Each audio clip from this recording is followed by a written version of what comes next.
Hello dear. आज हम लोग कल भारतीय संविधान की अनुसूचियों पर बात कर रहे थे, जिसमें से 5 अनुसूचियों पर हमने बात कर ली थी कि कौन सी अनुसूची में क्या लिखा गया है। उसी के आगे हम लोग आज कंटिन्यू करेंगे अनुसूची नंबर 6। अनुसूची नंबर 6 में क्या लिखा हुआ है, ठीक है। अनुसूची नंबर 6, इसके अंतर्गत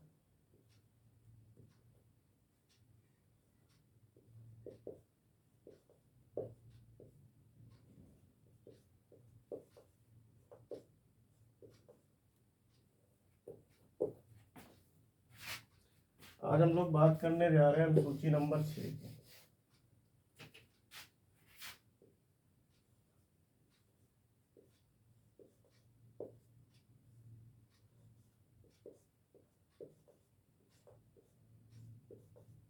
इसके अंतर्गत असम,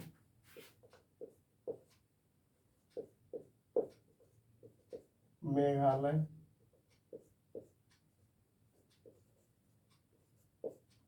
त्रिपुरा, मिजोरम। इसके अंतर्गत जो है असम, मेघालय, त्रिपुरा, मिजोरम। इसके अंतर्गत असम, मेघालय, त्रिपुरा, मिजोरम में अनुसूचित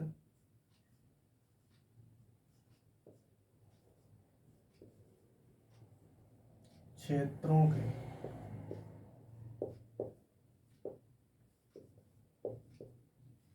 प्रशासन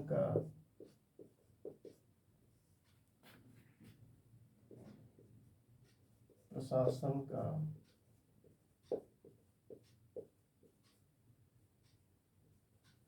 उल्लेख, ठीक है।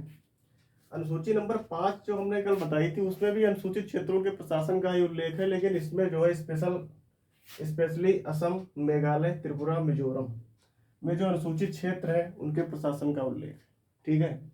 अगर किसी भी राज्य में किसी क्षेत्र को अनुसूचित क्षेत्र घोषित करना है तो घोषित राष्ट्रपति करता है, लेकिन उस राज्य का जो संबंधित राज्यपाल होता है उसके निवेदन पर उस क्षेत्र को अनुसूचित क्षेत्र घोषित किया जाता है। तो नोट पॉइंट करके ये लिख लीजिए,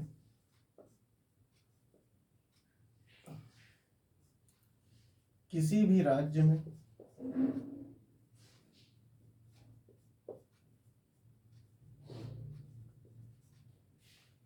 किसी क्षेत्र को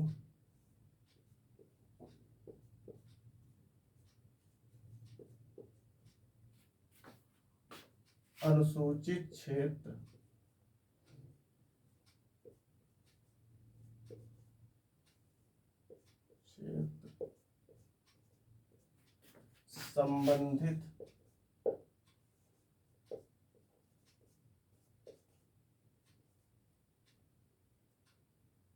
संबंधित राज्य के किसी भी राज्य में किसी क्षेत्र को अनुसूचित क्षेत्र संबंधित राज्य के राज्यपाल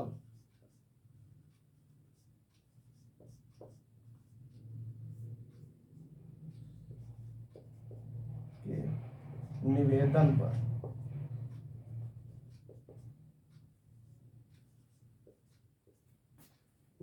पर राष्ट्रपति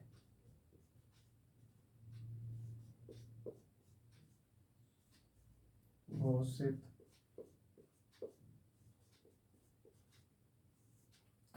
करता है। राष्ट्रपति घोषित करता है।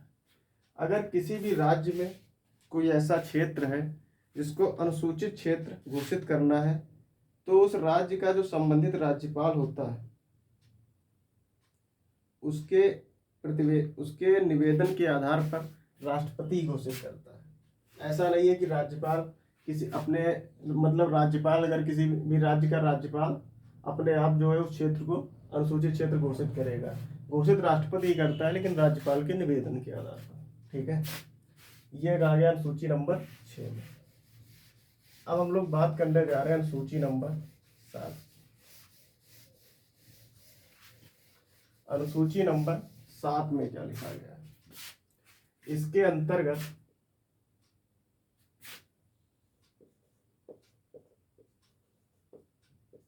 अनुसूची नंबर 7 की हम लोग बात करने जा रहे हैं। इसके अंतर्गत केंद्र और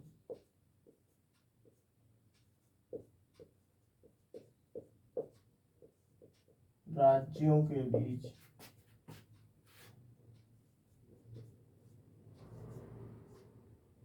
विषयों का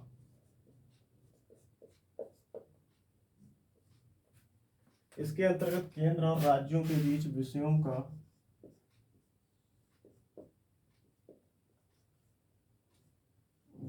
का बंटवारा किया गया है।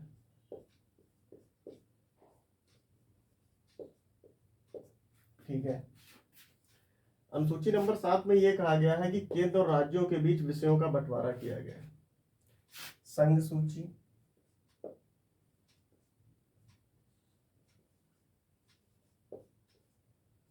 तीन सूचियां बनाई गई, संघ सूची,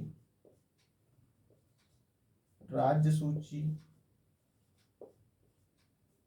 और समवर्ती सूची।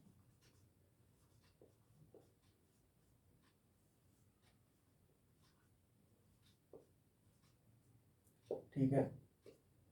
ऐसे विषय जिन पर केंद्र सरकार कानून बनाती है उनको संघ सूची में रखा जाता है, और ऐसे विषय जिन पर राज्य सरकारें कानून बनाती हैं उनको राज्य सूची में रखा गया है, और ऐसे विषय जिन पर केंद्र सरकार और राज्य सरकार दोनों कानून बनाती है उनको समवर्ती सूची में रखा गया है।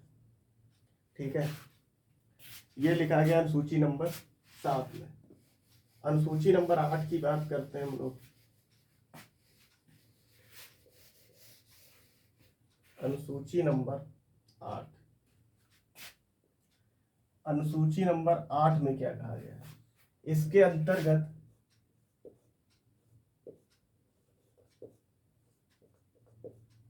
विभिन्न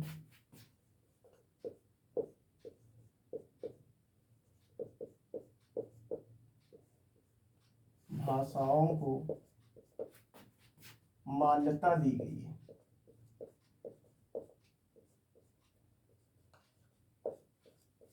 इसके अंतर्गत विभिन्न भाषाओं को मान्यता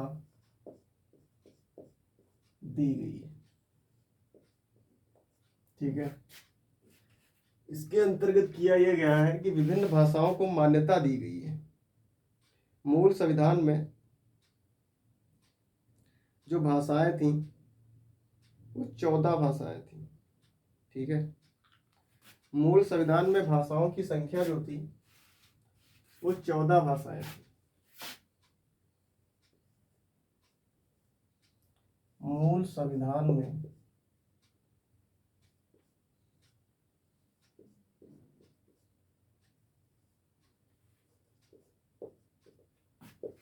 चौदह भाषाएं थी।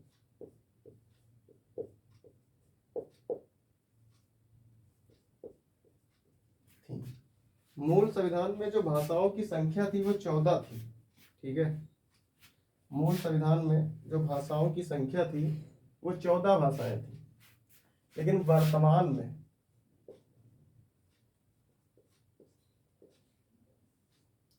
वर्तमान में 22 भाषाएं वर्तमान में जो भाषाओं की संख्या है वो 22 भाषाएं हैं। ठीक है। अच्छा, मूल संविधान में 14 भाषाएं थी और 8 भाषाएं और जोड़ी गई हैं। 14, 8, 22। तो कौन सी भाषा कब जोड़ी गई है? देखिए, 21वां संविधान संशोधन किया गया। 21वां संविधान संशोधन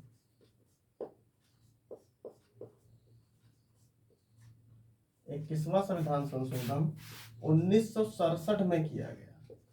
ठीक है।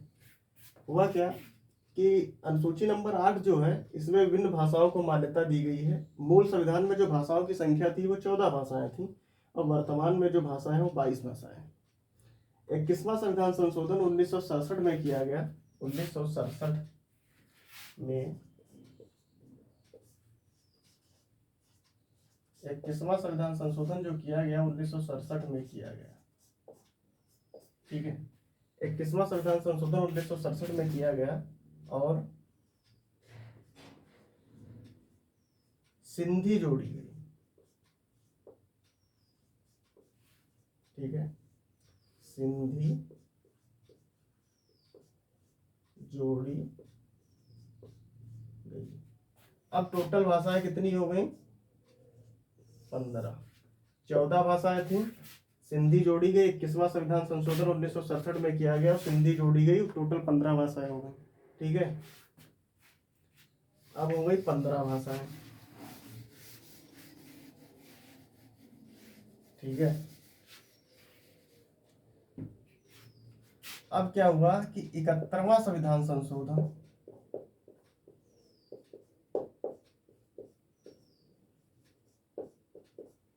71वां संविधान संशोधन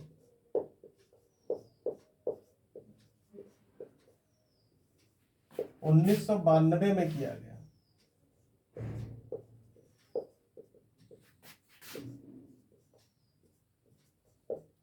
1992 में किया गया, 71वां संविधान संशोधन 1992 में किया गया। ठीक है, और 3 भाषाएं जोड़ी गई। 3 भाषाएं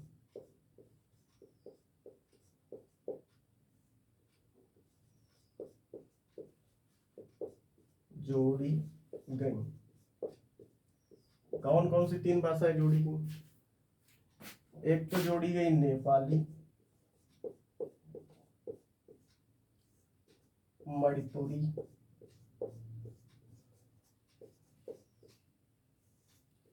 और तीसरी जोड़ी गई कोंकणी। ठीक है, अब 15 भाषाएं हो गई थी, 3 ये हो गई, तो टोटल भाषाएं कितनी हो गई? 18। ठीक है, अब 18 भाषाएं हो गई। उसके बाद एक और संविधान संशोधन किया गया, इसके अंतर्गत विभिन्न भाषा अनुसूची 8 में विभिन्न भाषाओं को मान्यता दी गई है। 21वां संविधान संशोधन 1967 में किया गया, सिंधी जोड़ दी गई। 14 थी वर्तमान में, मूल संविधान में 14 थी, वर्तमान में 22 है।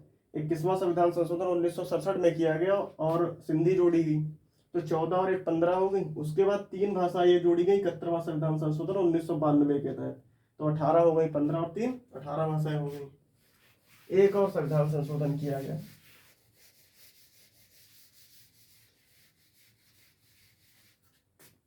ठीक है, 52वां संविधान संशोधन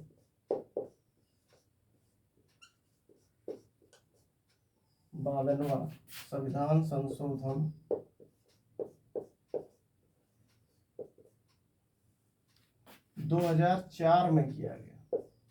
ठीक है, 2004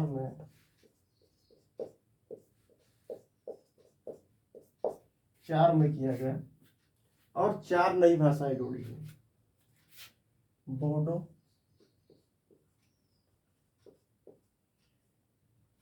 डोगरी,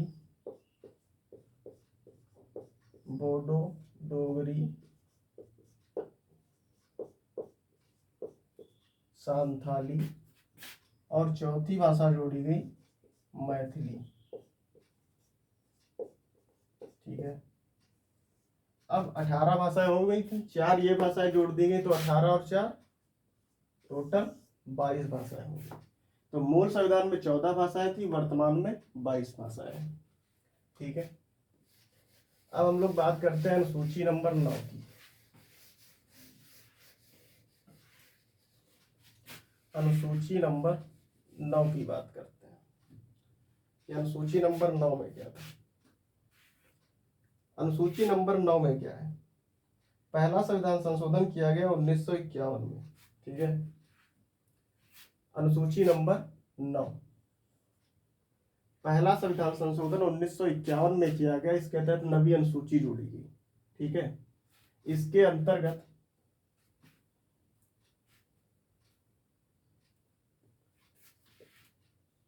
उन कानूनों को रखा गया है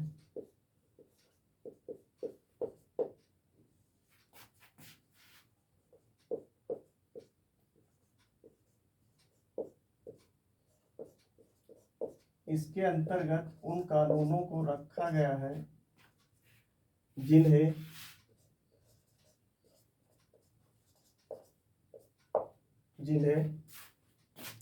आप न्यायालय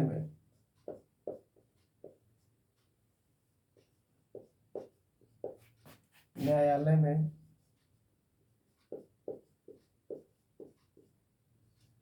चुनौती नहीं दे सकते हैं। ठीक है।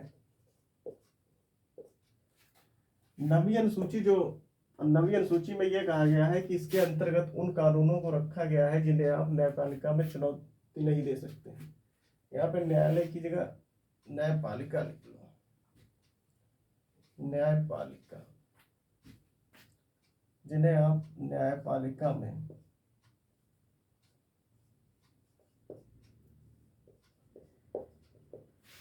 न्यायपालिका में चुनौती नहीं दे सकते। ठीक है। अच्छा, ये नवी अनुसूची जोड़ी कब गई थी?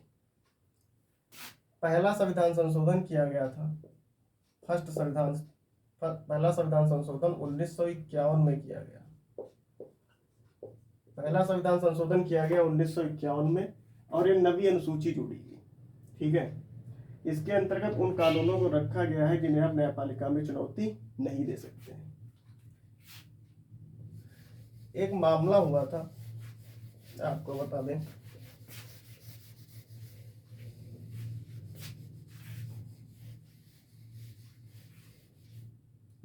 कामेश्वर सिंह वर्सेस बिहार राज्य।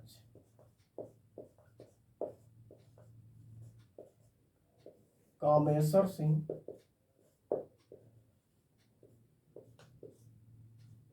वर्सेस बिहार राज्य।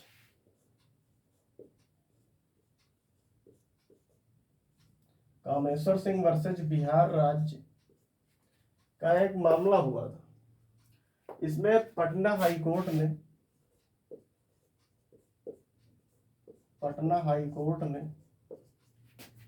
बिहार के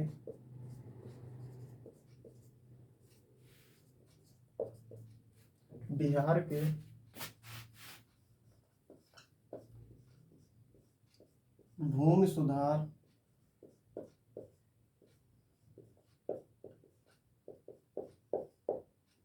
कानूनों को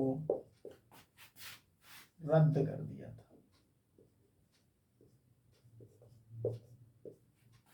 रद्द कर दिया। ये क्या बता रहा है?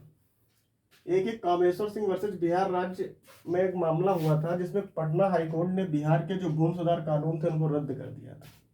क्यों रद्द कर दिया था? क्योंकि ये जो मामला हुआ था इसने जो है नवी अनुसूची का उल्लंघन किया था। नवी अनुसूची में कहा क्या गया है? नवी अनुसूची में यह कहा गया है कि नवी अनुसूची में उन कानूनों को रखा गया जिन्हें आप न्यायपालिका में चुनौती नहीं दे सकते हैं। और इस मामले ने पहले संविधान संशोधन 1951 में जो हुआ था उसको चुनौती दी थी। इसीलिए पटना हाईकोर्ट ने जो बिहार का जो भूमि सुधार कानून था उसको रद्द कर दिया था। ठीक है। एक और मामला हुआ था शंकरी प्रसाद। कभी कभी यह क्वेश्चन भी पूछ दिया जाता है। शंकरी प्रसाद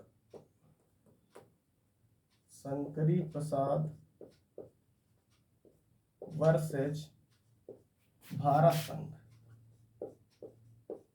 शंकरी प्रसाद वर्सेज भारत संघ, यह भी 1951 का ही मामला था। शंकरी प्रसाद वर्सेज भारत संघ जो था, इसने भी पहले संविधान संशोधन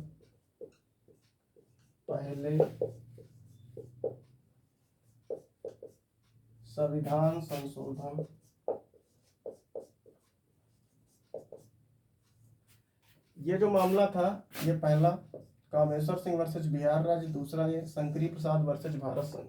1951 के मामले ने भी पहले संविधान संशोधन 1951 में जो हुआ था को चुनौती दी थी।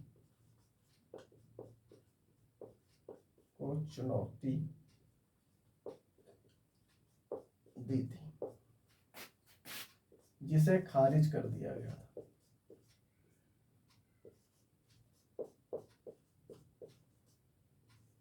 खारिज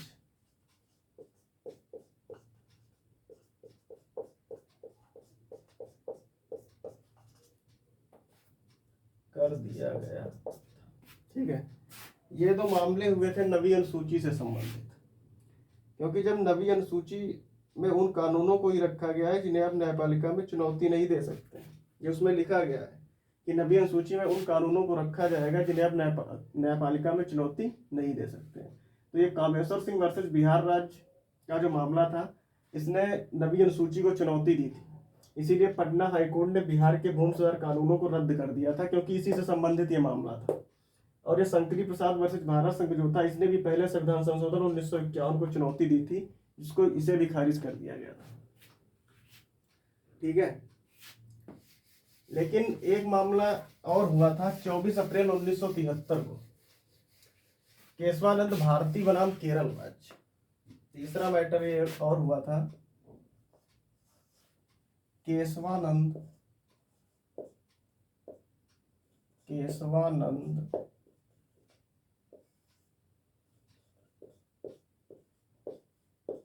भारती वर्सेस केरल राज्य।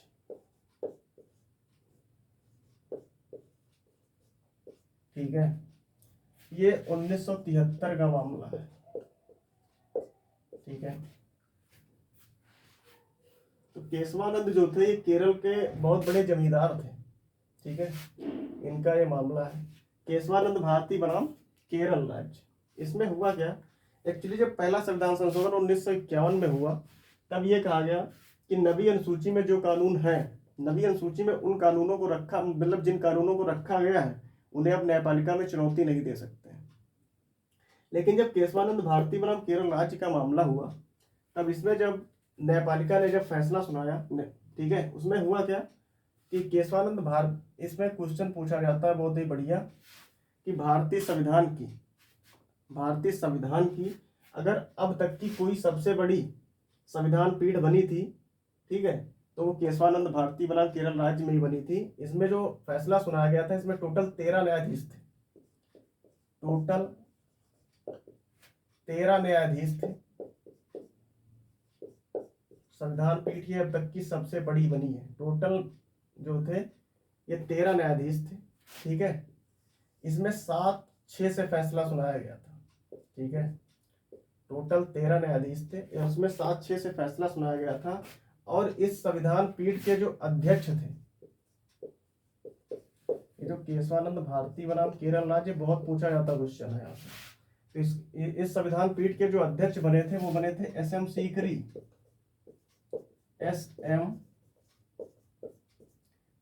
जो थे, ये इस संविधान पीठ के अध्यक्ष बनाए गए थे। और इसमें जो फैसला सुनाया गया था, वो 7-6 से फैसला सुनाया गया था। 7 जो जज थे, ये केशवानंद के अपोजिशन के थे, और 6 इनके मत में थे। 6 मतलब इनके इधर थे केशवानंद भारती के तरफ, और 7 ये थे, ये केशवानंद भारती के अपोजिशन में थे। और ये केशवानंद भारती जो थे, केस हार गए थे। केशवानंद भारती के वकील का जो नाम था, वो था नानी पालकीवाला। केशवानंद भारती के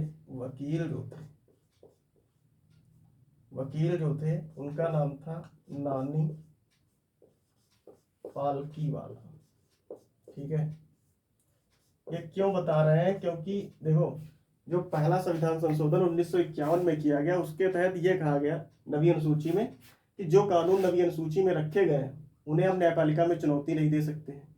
लेकिन जब एक केशवानंद भारती वर्सेस केरल राज्य का मामला 1973 में हुआ, इसमें न्यायालय ने फैसला यह सुनाया था, इसमें यह फैसला सुनाया गया था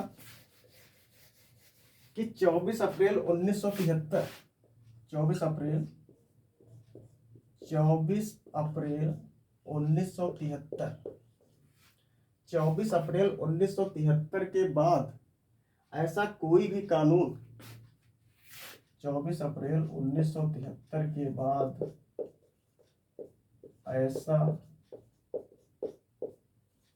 कोई भी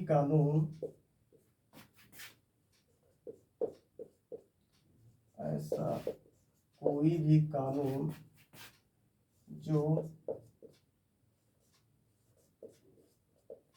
नवी अनुसूची में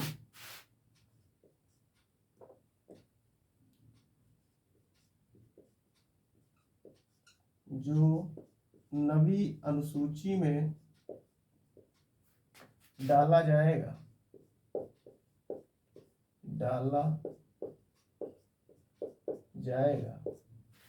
और यह कानून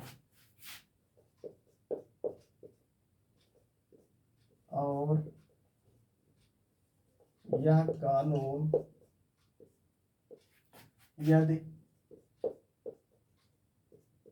संविधान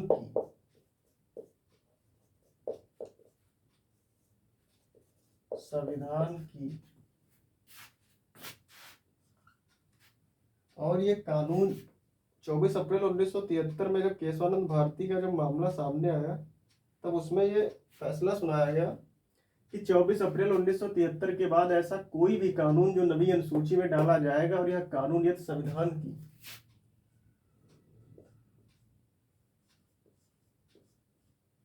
मूलभूत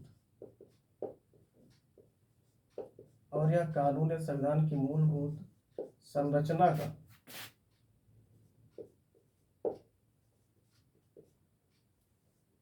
उल्लंघन करता है, मूलभूत संरचना का उल्लंघन करता है। ये कहा गया कि 24 अप्रैल 1973 के बाद ऐसा कोई भी कानून जो नवी अनुसूची में डाला जाएगा और यह कानून एक संविधान की मूलभूत संरचना का उल्लंघन करता है तो उसे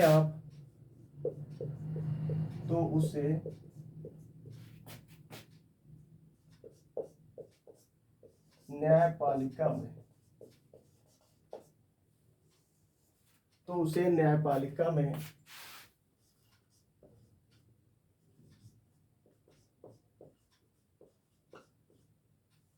चुनौती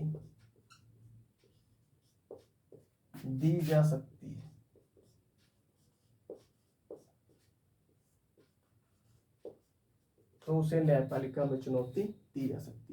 लेकिन पहले संविधान संशोधन 1951 के तहत जब नवी अनुसूची जोड़ी गई थी तब उसमें यह कहा गया था कि नवी अनुसूची में ऐसा कोई भी कानून रखा जाएगा तो उसे आप न्यायपालिका में चुनौती नहीं दे सकते हैं। लेकिन 24 अप्रैल 1973 का जब केशवानंद भारती बनाम केरल राज्य का जब मामला सामने आया तो उसमें न्यायपालिका ने यह फैसला दिया कि 24 अप्रैल 1973 के बाद अगर ऐसा कोई भी कानून नवी अनुसूची में डाला जाएगा और वो कानून संविधान की मूलभूत संरचना का उल्लंघन करता है तो उसे आप न्यायपालिका में चुनौती दे सकते हैं। ठीक है, ये 1973 के बाद से लागू हुआ। नवी अनुसूची हो गई। अब हम लोग बात करने जा रहे हैं 10वीं अनुसूची। 10वीं अनुसूची में क्या है?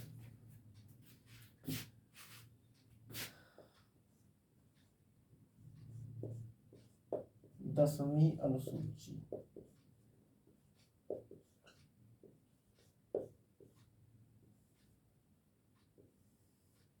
ठीक है। 10वीं अनुसूची में क्या कहा गया है? 10वीं अनुसूची भी 52वां संविधान संशोधन 1985 के तहत जोड़ी गई। ठीक है, इसका संबंध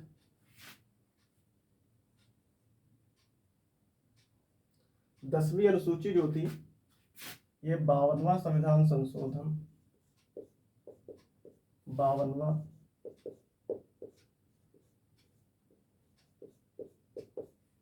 संविधान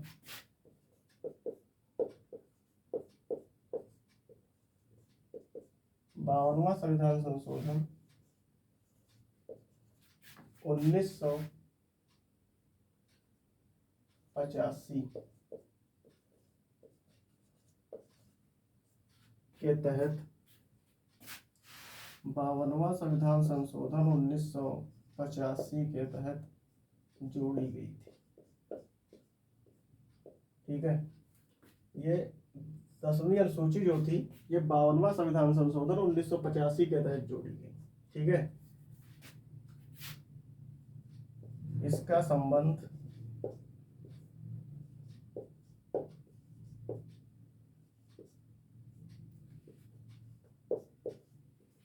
दल बदल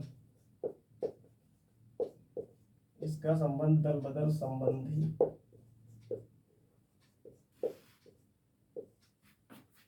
कानूनों से इसका संबंध दल बदल संबंधी कानूनों से। अच्छा, ये 10वीं अनुसूची जो थी ये जोड़ी क्यों गई? कुछ तो रीजन रहा होगा, तभी तो ये जोड़ी गई। जो भी इस समय संशोधन हो रहा है, कोई ना कोई मामला सामने आ रहा, तभी तो संविधान में संशोधन किए जा रहे हैं। मूल संविधान में 8 अनुसूचियां थीं, उसके बाद में 4 और जोड़ी गई। नवी पहला संविधान संशोधन 1951 के तहत जोड़ी गई। 10वीं अनुसूची जो थी ये जोड़ी क्यों गई, इसकी बात करते हैं। एक्चुअली हुआ क्या, एक आयाराम गयाराम हरियाणा के विधायक थे, निर्दलीय चुनाव जीते थे। एक ही दिन में 3 पार्टी बदल दी।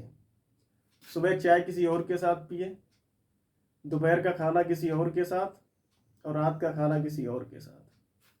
मतलब एक ही दिन में 3 पार्टी बदल दी। निर्दलीय चुनाव जीते थे। आयाराम गयाराम हरियाणा के विधायक थे, वहीं से ये नाम आया है आयाराम गयाराम। हुआ क्या कि 26 जनवरी 1950 26 जनवरी 1950 से 1985 तक, 26 जनवरी 1950 से 1985 तक ये रूल था कि आप कोई भी पार्टी बदल सकते थे। अगर आप बीजेपी से विधायकी जीतते हैं तो आप सपा में जा सकते हैं, ऐसा रूल था। 26 जब संविधान लागू हुआ था 26 जनवरी 1950 से 1985 तक ऐसा था। लेकिन इस अनुसूची की जरूरत पड़ी क्यों? जब 1985 में ये मामला हुआ, हरियाणा के विधायक थे आयाराम गयाराम, निर्दलीय चुनाव जीते थे, एक ही दिन में 3 पार्टी बदल दिए। तब ये संशोधन किया गया और 10वीं अनुसूची जोड़ी गई। ठीक है, 52वां संविधान संशोधन किया गया 1985 में, 10वीं अनुसूची जोड़ दी गई। ठीक है, उसमें ये कहा गया,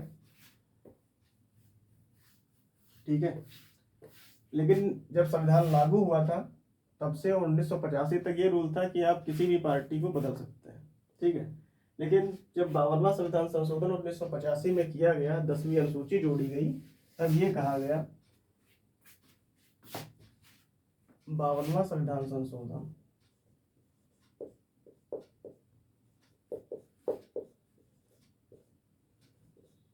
52वां संविधान संशोधन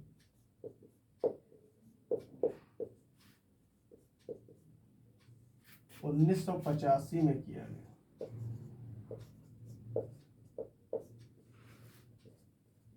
1985 में किया गया। ठीक है, 52वां संविधान संशोधन किया गया 1985 में, और यह कहा गया कि किसी भी पार्टी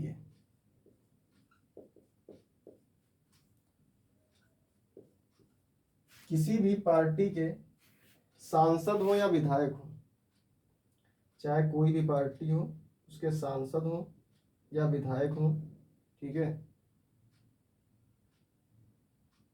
किसी भी पार्टी के सांसद अथवा विधायक किसी भी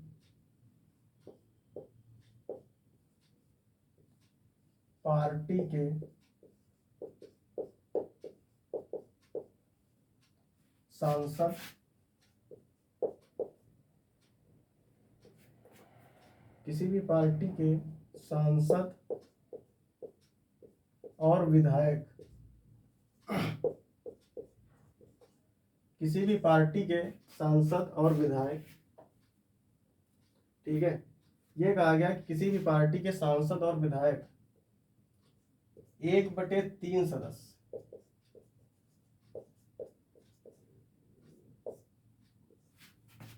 से कम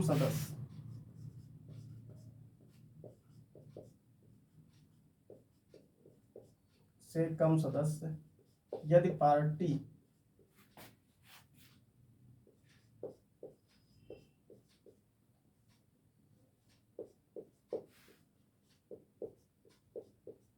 छोड़ेंगे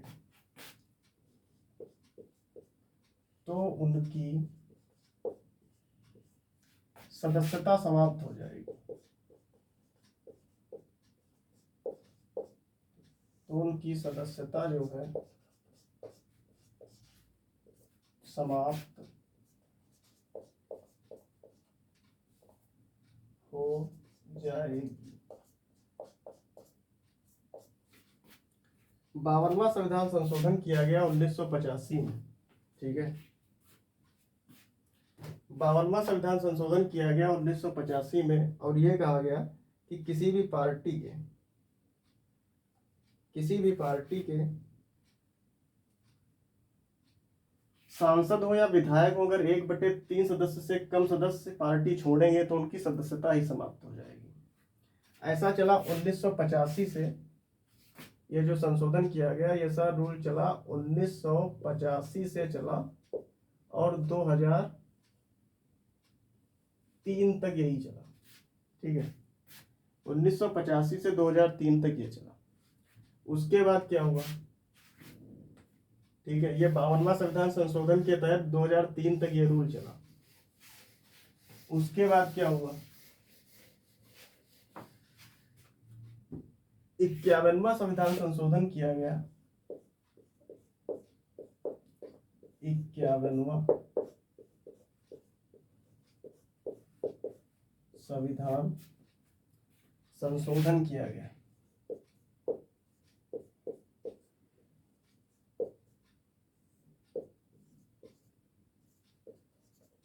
इक्यावनवां संविधान संशोधन जो किया गया वो किया गया 2003 में।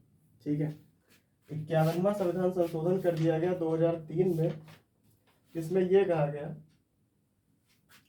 देखो 52वां संविधान संशोधन 1985 के तहत यह कहा गया कि किसी भी पार्टी के सदस्य अगर 1/3 सदस्य से कम सदस्य पार्टी छोड़ेंगे तो उनकी सदस्यता समाप्त हो जाएगी। ऐसा 1985 से 2003 तक चला। उसके बाद 51वां संविधान संशोधन 2003 में किया गया और यह कहा गया कि किसी भी पार्टी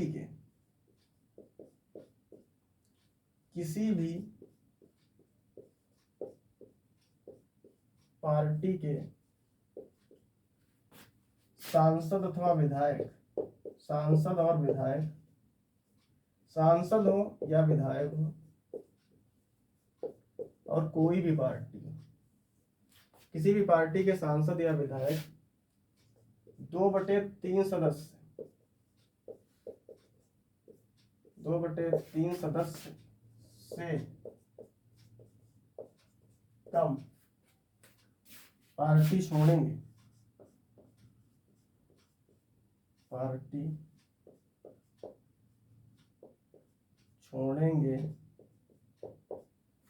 तो उनकी सदस्यता समाप्त हो जाएगी। तो उनकी सदस्यता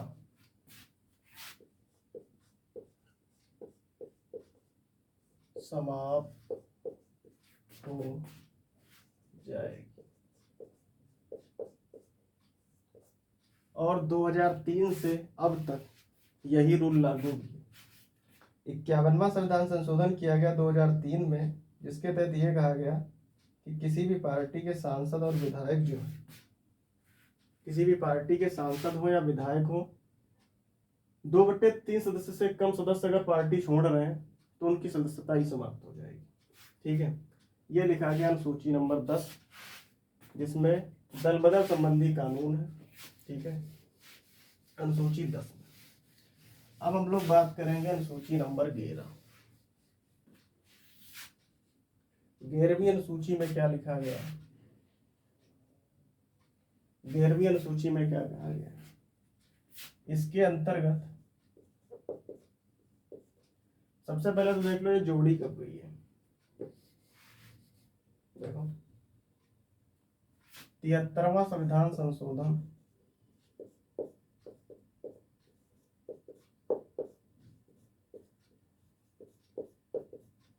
73वां संविधान संशोधन 1993 में किया गया। 73वां संविधान संशोधन किया गया 1993 में और 11वीं अनुसूची जोड़ी। ठीक है, इसके अंतर्गत अब इसमें लिखा क्या गया, इसके अंतर्गत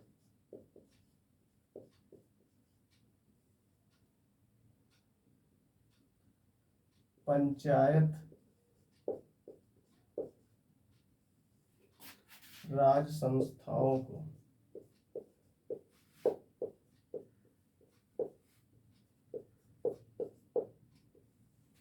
इसके अंतर्गत पंचायत राज संस्थाओं को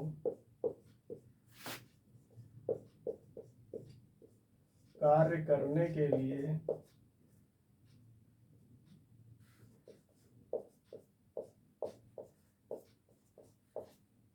इसके अंतर्गत पंचायत राज संस्थाओं को कार्य करने के लिए 29 विषय प्रदान किए गए हैं। 29 विषय प्रदान किए गए।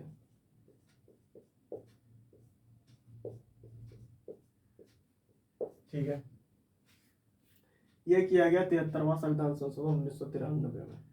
ठीक है, उसके बाद 12वीं अनुसूची जो जोड़ी गई है, उसके बाद हम लोग बात करते हैं 12वीं अनुसूची पे। ठीक है,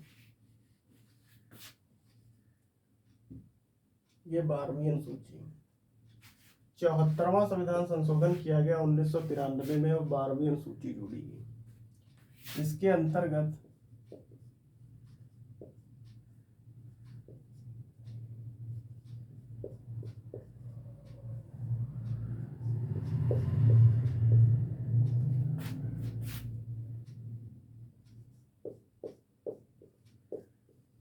इसके अंतर्गत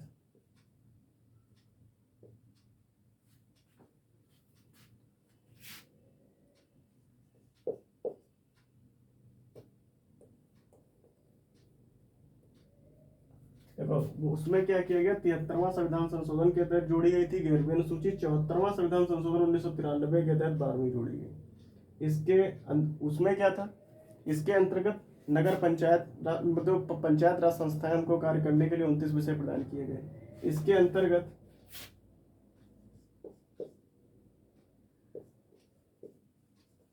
नगर पालिका को कार्य करने के लिए 18 विषय प्रदान किए गए।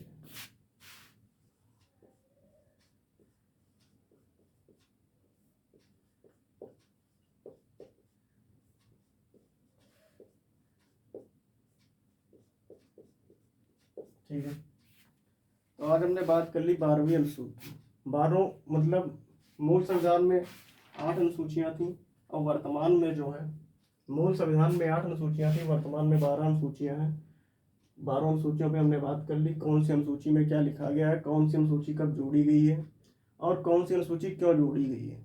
ठीक है, मामले भी बताए। ठीक है, इसके आगे कल कंटिन्यू करते हैं। अगर वीडियो अच्छा लगे तो प्लीज़ लाइक कीजिए, शेयर कीजिए और चैनल को सब्सक्राइब कीजिए।